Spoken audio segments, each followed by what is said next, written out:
So, Return of the Obra Dinn. I played the game, I enjoyed the game, and I have thoughts, so I hope you're interested in hearing them. This is how it's going to work.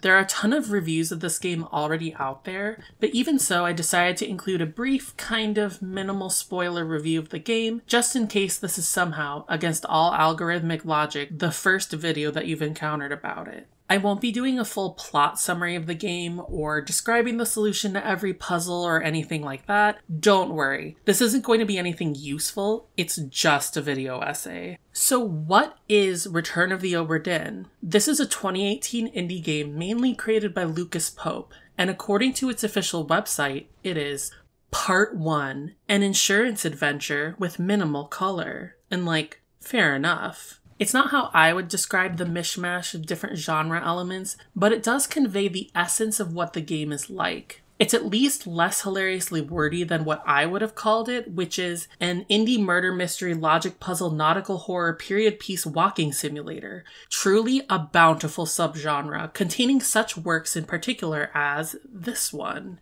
What I hope that description captures is that this game brings together a lot of different ideas in an interesting way to create what is still a cohesive experience. To describe the plot with minimal spoilers, basically, you are playing as the chief insurance inspector for the East India Company. A lost ship, the Obra Dinn, has floated back to shore years later, with its crew and passengers either missing or dead. You receive a set of tools, primarily a magic stopwatch that allows you to witness the immediate surroundings of someone's death, that you must use to determine the identity and fate of each passenger. Why does the inspector want to know? 'Cause this paperwork isn't going to file itself, is it?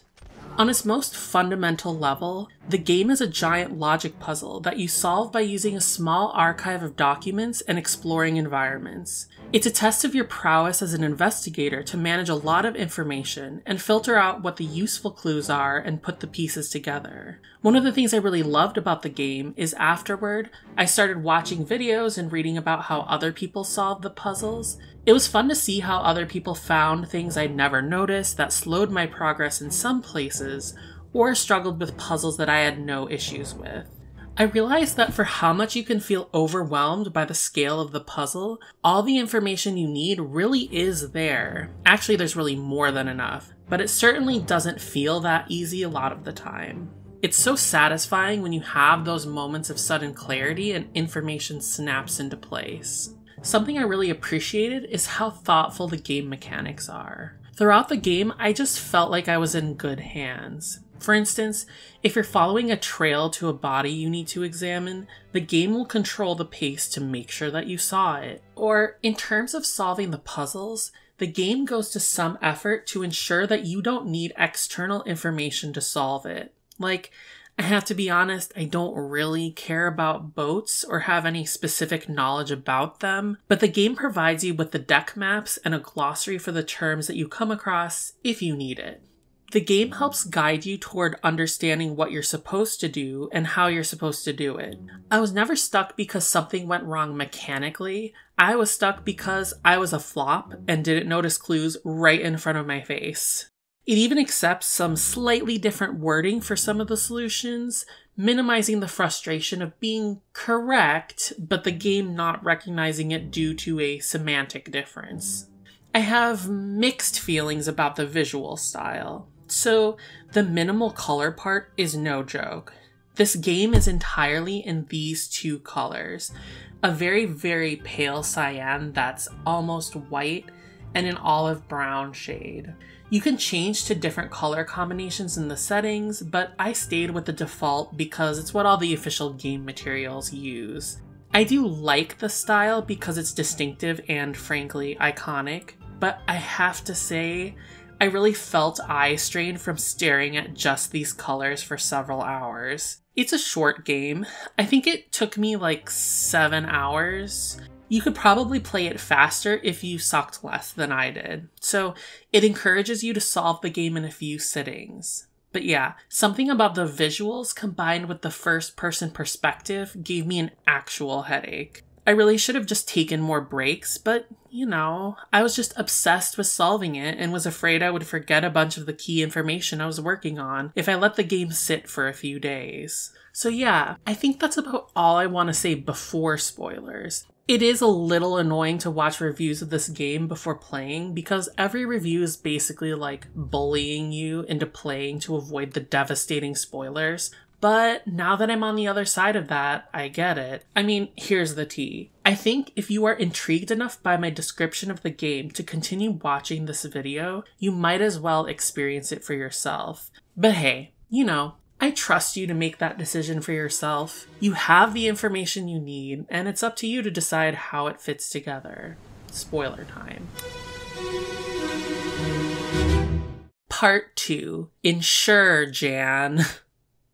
That has to be the worst joke I wrote for this video. I cannot believe I made that a title card. Anyway, it's hard to decide what order to talk about things because they're so interconnected, but I thought I would start by describing the player character, the insurance inspector, and the relationship between that character and you as a player. I suppose this isn't unique to walking simulators, but I always find it interesting when a game goes to some effort to be immersive while also giving the player character defined personality traits. It's especially weird here because you are an unnamed and mostly silent character who appears to be a blank slate, but really isn't. As you walk around the ship, the game constantly reminds you that you are the inspector. You have to walk at a very deliberate pace.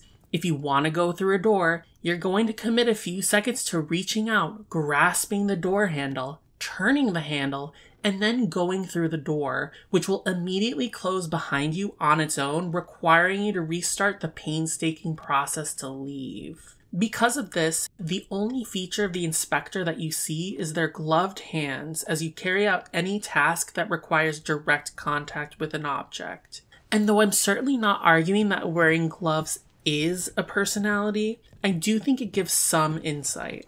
The inspector is wearing gloves, perhaps to avoid getting their hands dirty, but also to avoid contaminating anything they find on the ship. I think that the inspector has a desire to remain objective. To see the events as they are, and to record the names and cause of death with a clinical precision. The inspector keeps a safe distance from the events, doesn't let their emotions or biases influence how they record events.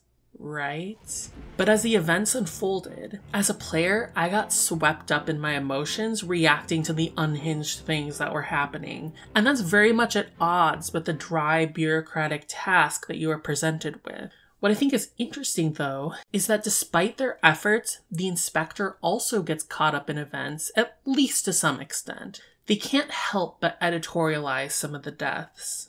Consider the results when you attempt to describe a cause of death like, this one. When you go through the drop-down menu, you might select something like crushed by a beast. But then, when it gets written out, the word terrible just appears there. That's the inspector's judgment of the situation bleeding through. One embellishment by the inspector really drew my attention and got me thinking about this. After you inspect this dead crab whose body leads to Soldiers of the Sea Part 8, the inspector writes, "A hideous monster perished alongside a brave but unfortunate soul." There's some more examples of the inspector using these charged descriptions of the non-human entities encountered on the voyage, which you should be seeing now unless something went very wrong during editing. The inspector didn't need to write it in such an evocative way, but clearly that's how the character felt and wanted to write it, whether or not you, the player, would have made the same judgment. I think any moment of dissonance between your views as a player and the inspector's views are interesting, because they show how the same events can be seen by different people. I would imagine that this varies a lot from player to player as to what details might have had this effect for you. I'll get into this more in a bit, but I also want to take note of the differences between the book that you fill out throughout the game and the final insurance assessment that determines whose claims got paid out and who got fined for crimes aboard the ship. Your book is essentially like the fantastical adventure narrative with all of the supernatural elements and the drama of what happened. The final insurance assessment has a completely different flavor. There, the term beast is left vague enough that no supernatural explanation is required. But more importantly, as a player, I was kind of aghast at how people's fates were reduced to a sequence of insurance fines and payouts. And in particular, the way that the few survivors were essentially penalized for surviving. I mean, okay, we're really going with Jane Bird getting fined for abandoning the crew and vessel. She's kind of just a random passenger. The entire crew is like murdering each other. They've been attacked by 3 different kinds of sea monster. And the East India Company is like, girl, you owe me 10 pounds. There's something very dissonant and darkly funny about the triumphant music playing over this dry and unemotional list of fines. I was awestruck by many of these incredible death panoramas, and doesn't the book with its drawings and fantastical descriptions feel truer than the insurance report? The assessment has the aesthetic of rationality, but is honestly a less accurate description of what happened. Far from being removed from the action, the inspector, by witnessing and recording the events in the way that they did, shaped how they would be remembered and whose fates would be faithfully described and whose would be skewed. And even if you as the player disagree with the results, the inspector wrote what they wrote. Part 3. Deadly Perspective. Oh my god, it's the title. Wow. Here I want to pivot a bit away from the role of the inspector as a character and toward the tool that they use to access the panoramas, the memento mortem. The inspector is basically the most unenthusiastic time traveler possible. It's like you have the power to view people's deaths and you use it to validate insurance claims. I mean, who are we kidding? If someone actually did invent this, it totally would be used for something this dull and bureaucratic. So, the memento mortem is the game's core mechanic, a kind of supernatural stopwatch. In the presence of remains, a dead crab, someone's severed leg, whatever, you can use this watch to witness the final moments of their life. How this works as a game mechanic is that first you get to hear a soundscape of what was happening for a few seconds, so any relevant dialogue happening around this individual as they died, and then you get to explore a panorama of their immediate surroundings. This is a fun way to solve the mystery. You get to see snapshots of the most dramatic moments on the voyage and use the environment and dialogue for clues to figure out who died, how they died, and, while not strictly necessary, often why they died. It's like the ultimate historian time travel fantasy, right? Instead of having to experience history through layers and layers of filtered perspective, you could go there and see it for yourself. As it turns out, the memento mortem does a good job of showing why even this hypothetical powerful tool would still not provide the exact truth that we often crave from history. Even when you're there, you get to see it, you get to hear it. Even then, your own biases, assumptions, and perspectives shape what you see, and that's key to solving the game. The death that took me the longest to solve was entirely my own mistake. I must have looked at the scene, 6 or 7 times, and I never noticed what was right in front of my face. That the merperson hit this guy with her tail. I kept putting spiked by a beast or speared by a beast, but it would never click. Like, I'm sure for other players, this was easy to solve because you're just like, yeah, there's the tail, it's even highlighted, and this dude threatened to fry her up, so he must be the ship's cook. And when he tried to steal the shell, she was like, bye flop. Because of how the memento mortem works, it forces you to see the events in a different light. The tool shapes your perception. Because you only see the moments that someone or something died, you miss so much crucial information that you can only kind of guess. All the plotting and scheming that happens between deaths goes largely unknown to you. The memento mortem invites you to see how different tools or different documents portray the same events and in some way are flawed. Each document in the game is missing something, and you can only realize that by checking it against the others. The crew manifest appears to tell you who is on the ship, but you learn that there was a secret unknown stowaway, whose identity can't be determined because they were not accounted for on the passenger list. Edward Spratt's drawings don't accurately label the events because of how he chose to draw them, and even the final inspector report, as discussed, collapses all of the unhinged events of the journey into this, lifeless ledger of whose actions met the threshold for insurance payouts. So I don't know.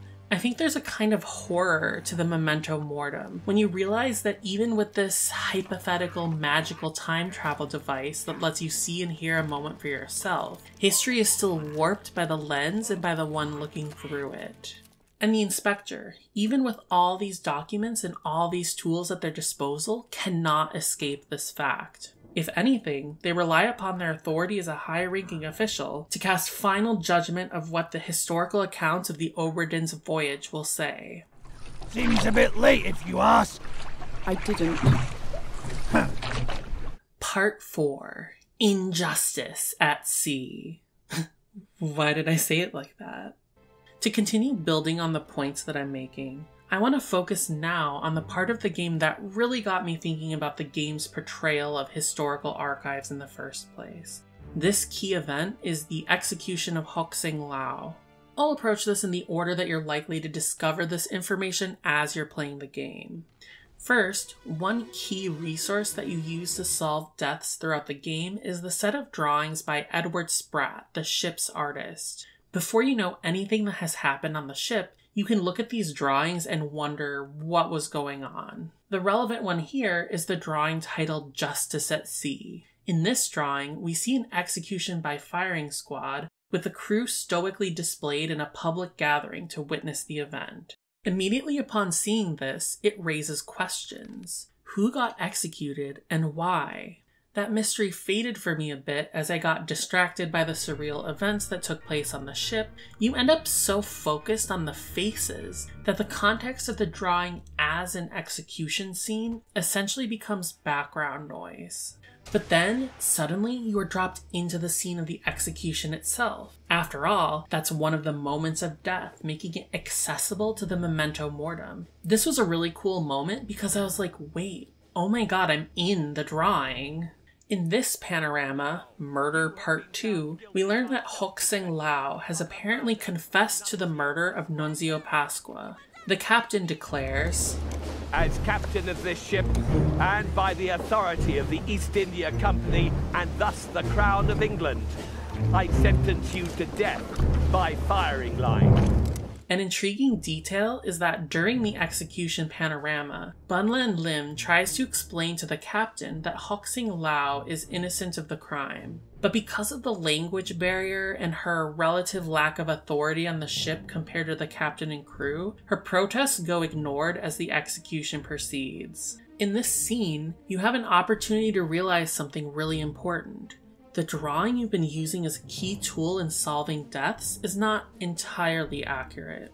The main inaccuracy is in the portrayal of this character, Davy James. In the drawing, you can see that he's in order and attentive with the rest of the crew. He doesn't stick out at all. In the panorama, though, he is seen cowering away from the gunshots, breaking rank. And that's very interesting because it means that Edward Spratt has chosen to spare Davy's reputation by editing his portrayal. And not only that, but having a crew member frightened by the violence would undercut the idea of the drawing, Justice at Sea, by calling that justice into question. In the following panorama, Murder Part 1, we learn that Nunzio Pasqua was actually murdered by the second mate, that shell-thirsty queen of chaos, Edward Nichols, who ends up becoming a mutineer, leading his own hot mess side quest that results in a ton of deaths. I'll get to you in a bit. The moment that I realized he was the true killer, my perspective on the drawing totally changed. The title, Justice at Sea, becomes terribly ironic when you know that Hoxing Lao has been framed for the crime. And as far as I can tell, Edward Spratt never would have known the truth of what happened. He made the drawing, and from his perspective, it really was justice at sea. His edit to Davy James in the drawing only serves to confirm his inaccurate perspective, which then got transferred to you, the player, as you used this drawing as a key source in your investigation. So that's where the commentary on Justice at Sea could end, but there's a little more I want to say about it. And that's the role of you as the player and the inspector as a character in the story. If you were like me, I'd guess that when you went to record Hok Sing Lao's cause of death, you searched for executed as an option, but found that there wasn't one. And then it kind of hits that, oh, right, I've been tasked with merely transcribing the cause of death, not the motive. You have to actually determine which member of the firing squad shot the fatal shot because that's how he died. It's subtle, but the fact that the inspector doesn't record the death as an execution by the captain, acting with the authority of the East India Company and the Crown, avoids making the company accountable for a wrongful execution. In the final insurance assessment, while Nichols is penalized for his crimes, the cause of death for Hok Sing Lao is listed as shot to death by Henry Brennan, with no insurance payout at all. So, at long last, even with all that context that the inspector has gathered, and knowing that it was a wrongful execution, the inspector presented the insurance assessment in a way that preserved the company and the Crown's reputation. And that, to me, is just fascinating. If the insurance assessment is the way that the events of the Obra Dinn's voyage enter the public record, the inspector became complicit in ensuring that, at least for Hok Sing Lao, there never was justice at sea. Part 5. A Shell of a Time. So bad.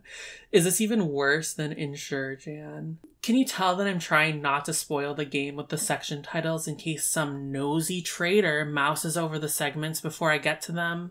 Anyway, when I started playing this game, I wasn't sure how relevant it was going to be to this channel. Not that I think I have to take the channel title Demon Apologist so literally, but you know, it is more fun when it fits, right? Ooh. Fortunately, I was unspoiled going into the game, so I got to experience the full shock and awe when this showed up, and then when this showed up, well, first I was like, oh my god, what is that? And I was like, wait, I think I can change him. Not me simping for the harrowing, formless seaweed wraith. Sure, why not? It is technically referred to as a demon in-game, so let me be the first to assure you that it did absolutely nothing wrong. The creatures that attacked the Obra Dinn and its crew are cast as otherworldly horrors worthy of monstrous designations, but the more you learn, the more reasons you have to question it. And yes, we're doing that cliche. Who's the real monster? Is it the humans? Yeah, it kind of is. I think a good entry point for this discussion is the shells. Everyone wants the damn shells, and there are two reasons for this. The first is that when combined with the chest, no, not that one, the shells create this ethereal fire that destroys the user's targets. And the second reason is literally they're so shiny. There's something incredibly eerie about the fact that even in the deathly panoramas, one of the only things that moves in those scenes is the shimmer of the light. Like, it's just shiny, and I want it. There's something just so basic about that human impulse. The whole time you're on the deck in the present, you're taunted by this light out at sea. And I kept wanting to go bully the ferryman into taking me there just so I could see what it was. I was convinced that that would happen at some point in the late game. I guess on some level, the shell is just the embodiment of greed, and this greed is always accompanied by violence. To actually use the power of the shell kills the user. We see this twice. But more than that, every time the shell changes hands, someone dies. That raises an important question that is not answered by the game, but is an inference that I'm choosing to make. My question is, how did the Formosans acquire the shells in the first place?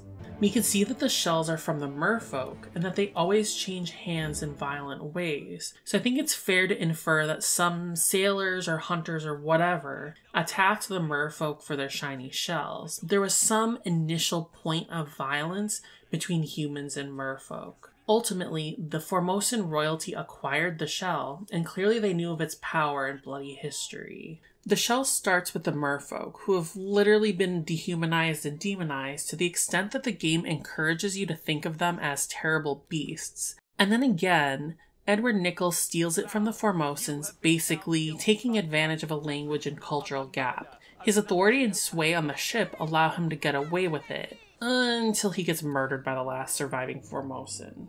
This sets the stage for the rest of the interactions between the sea creatures and the crew. The merfolk try to take back their shells, attacking the mutineers and Formosans to get them back. However, the humans regain the upper hand by using the power of the shells to stun and imprison the merfolk. Over the course of the voyage going forward, the crab-riding seaweed demons board the ship and head for the lazarette, in what I think should be read as an attempt to break out the merfolk. The way they are presented is absolutely horrifying, and this invasion has some of the most violent scenes in the game, as they spear the crew and are doused in oil and set ablaze. But from their perspective, were they wrong to do so? After this attempt fails, the merfolk summon a kraken to tear the ship apart and kill several crew and passengers, most notably the captain's wife, Abigail. In retaliation, the captain murders 2 of the imprisoned merfolk after they refuse to call off the kraken. A bargain is finally struck between the third mate, Martin, and the last surviving merperson. She fatally strikes him, but he has the shell returned to her and asks that she see the ship home as he frees her. And I have to say, he really should have been more specific. There's a reason this chapter is initiated by a monkey's paw. After learning this last bit of information, we can realize that the shiny object out at sea is the surviving merperson with her shell, carrying out the terms of the deal, and a little bit more. All she had to do was get the boat back to Britain, but she stayed and waited for you, the inspector, to gather all the information that you needed to solve the puzzle before she called down the storm that sank the ship. And I wonder why. Why does she want you to know what really happened? Why does she even care? I think it's because the merfolk are vindicated in this tale. The inspector sees the battles between the crew and beasts and narrates the merfolk, crab riders, and kraken as the antagonists. With all the information, a different story might be told. A story where they took extreme measures to try to save themselves after being robbed of their treasures. But it isn't. While you, the player, might have a different perspective, or might not really care, it doesn't really matter. The inspector refuses to change their mind. During the bargain, even with all the information, they continue writing about the merfolk as unholy, and then there's this almost sarcastic description. A captured beast fought against its jailer and was speared for the trouble. It's like the inspector's almost mocking the merperson for stubbornly demanding her freedom. And even with the revelations, even if the inspector might change their mind, the rest of the book is inked in already. The insurance assessment has long since been completed and is now the definitive account in the historical record. In the final moments of the game, the completed book becomes just another trophy on the inspector's shelf. Even after witnessing all the horror and spectacle, the betrayals, when given an opportunity to see the other side of things, the inspector still doesn't. Epilogue. All fates solved. Well, those were some of my thoughts on the game. I don't know, I hope you had a good time with it. Hopefully I didn't get anything too wrong, but if I did, you'll just have to file a claim with the proper paperwork, or just leave a comment.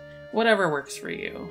I want to thank Lucas Pope and everyone else who worked on this game for creating such an interesting experience. I really can't say that I've played anything like this before, but I'm glad I had the opportunity.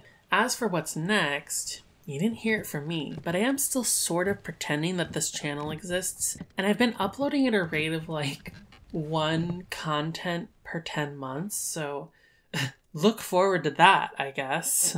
But yeah, I hope you have a good morning, afternoon, evening, night, whatever. And if you're currently asleep because you left YouTube on autoplay, well, I hope the next one you get served up is a little more soothing. Okay, bye!